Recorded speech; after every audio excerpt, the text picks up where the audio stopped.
Suicide Squad number 8, written by Adam Glass, art by Federico Dellaccio. We left off last issue with Deadshot and the squad trying to get Harley out of the GCPD lockup because she was trying to find the Joker, and then Deadshot ended up shooting her. So, yeah, we pick up right there where Waller's calling in to Deadshot just saying, like, hey, what's going on in there? Tell me what's up. And he's like, yeah, hey, we need evac. I've got Harley, so get me an out.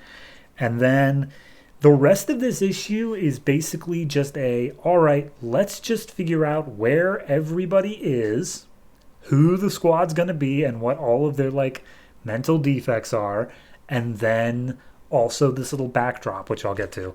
So we open up with Waller standing over Harley's essentially corpse, because she is on so much life support now, she may as well be dead. Dr. Visyak comes in, who I guess was the scientist who was brainwashed by Basilisk. And she's apparently cured now, and she's like, cool, I need you to get Harley back, so go ahead and do the thing. And they inject her with a green liquid labeled LZRS-017. It's Lazarus goo. Whatever form of that may take, it is Lazarus goo. But they basically inject her with it, and she shoots back to life. And Waller just basically tells her, like, hey, you cost me so many favors and so much, like, money to just be able to keep your little thing under wraps that you are going to be working for me forever. So, yeah, that's a thing. I'm going to skip the B-plot until I get through everyone else. So then we get to El Diablo, who is getting some more prison tattoos put on him, which I'm not entirely like, does he need to get re-tattooed every time he uses his powers? Because I thought it was just a thing that automatically happened. But regardless, he's seeing like some shadow demons in his cell, and Waller's like, he genuinely believes in like God, which makes him dangerous, but he needs to understand that I'm his God now. And then we cut over to King Shark, who is in, I guess, the pool in Belle Reve that they've completely drained out and are just keeping him under heat lamps because she's trying to dehydrate him so that he forgets that she promised him he'd be out in just like a few more missions. Like, he's trying to keep him loopy. And she's just like, look, whatever I told you, you're a monster and you're going to be stuck in here the whole time. Here's a water bottle, you freak. And then we cut over to Light, the half of the Lime Light, where Lime had her head exploded last issue. Or maybe it was the issue before. And she ain't doing well. She's conjuring up, like, visions of her twin sister with her head missing. So, yeah, Light's not doing so well. Then we get to Black Spider, who, after the events of whatever happened, he's now fully healed and he's ready to go back out on the squad. And Waller's like, you're not, like, a criminal, right? Like, you can leave. And he's like, yeah, no, but I want to stick around. And then we get to Deadshot, who's at a firing range, just taking shots, and he is just missing by a country mile. Like, he is 100% not able to do that. And Waller comes up and just be like, hey, are you good to go? Like, because it seems like you have some major issues going on. And he's like, look, I don't want to be, like, the team leader or anything like that. I hate this. Just let me just sit back and just be whatever sniper you need. And she's like, look, you're leader until I say different. But then it immediately cuts over to Waller talking to Savant. And he's like, hey, Savant, would you like to be team leader? And Savant's like, what about Deadshot? And he's like, Deadshot will listen to you. And he's like, yeah, no, I'm not looking to be on Deadshot's bad side. Thanks, but no thanks. And he just is able to leave. Like, I guess he wasn't actually a villain or whatever, but he's just able to leave, and he's like, yeah, no, don't worry, I'm not going to tell anyone Suicide Squad exists.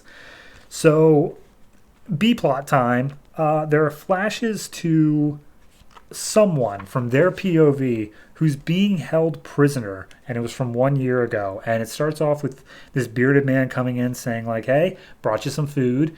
Maybe eventually we can talk. And he just leaves this food for whoever it is. And then we see them being brought outside, and it seems to be like traditional Japan looking buildings, like pagodas. And he's like, well, what do you think? Like, we're gonna just show you the town or whatever. And the guy is just explaining, like, look, you think I'm part of this crazy ass cult, but I'm not. The world's gone crazy ever since Superman made an appearance. Like, There are all these vigilantes and heroes everywhere. We're just trying to be the good guys, keeping them in line. Will you join our team?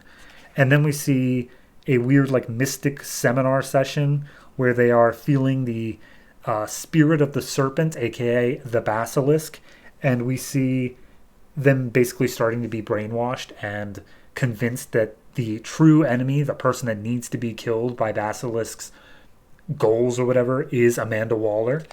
And then we see the end goal is that this person is saying, all right, here's what's going to happen. You're going to go to Metropolis. You're going to commit a high-profile crime, but you're going to allow yourself to be captured. Don't make it look too easy. We're going to pull strings to get you put in a Bell Reeve. You're going to be put onto the Suicide Squad, and you're going to use that to then kill Amanda Waller. And the end reveal is that we don't know who it is. It could be any member of the team that we've seen so far. But as we're setting up that ending, we see that the next mission that the team is going on is they are brought into Metropolis to go find Mitch Shelley, a.k.a. Resurrection Man. And they are going to get in there and get out without anyone seeing because he's just sitting in Metropolis and they need to get in or else they'll, they are all expendable. They can all be killed, blah, blah, blah. Go get Mitch Shelley. So a lot has been set up in just this one issue in terms of we got, like, it's just the A plot is all just, okay, where is everyone right now? But then the end of the A plot sets it up as, okay, mini crossover with Resurrection Man, which we do pick up on in Resurrection Man number 8 the same week. But then we also have the entire thing of, hey, someone in the squad has been brainwashed and is a member of Basilisk. When's that going to come out? And genuinely, I don't know who it could be. So I'm very interested to see where all of this wraps up. I don't know how long they're going to play the trader thing for because it is beginning of a new trade. So it could be the entire arc's worth. But it is going to be interesting to see who it is because I don't think it's Harley. And I don't think it's Deadshot. But that's really as much as I can narrow it down. So overall, this gets a 7 from me. I'm definitely liking the direction it moves in. I'm hoping, just compared to last arc just felt a little bit all over the place. Like it was just a boom, boom, boom.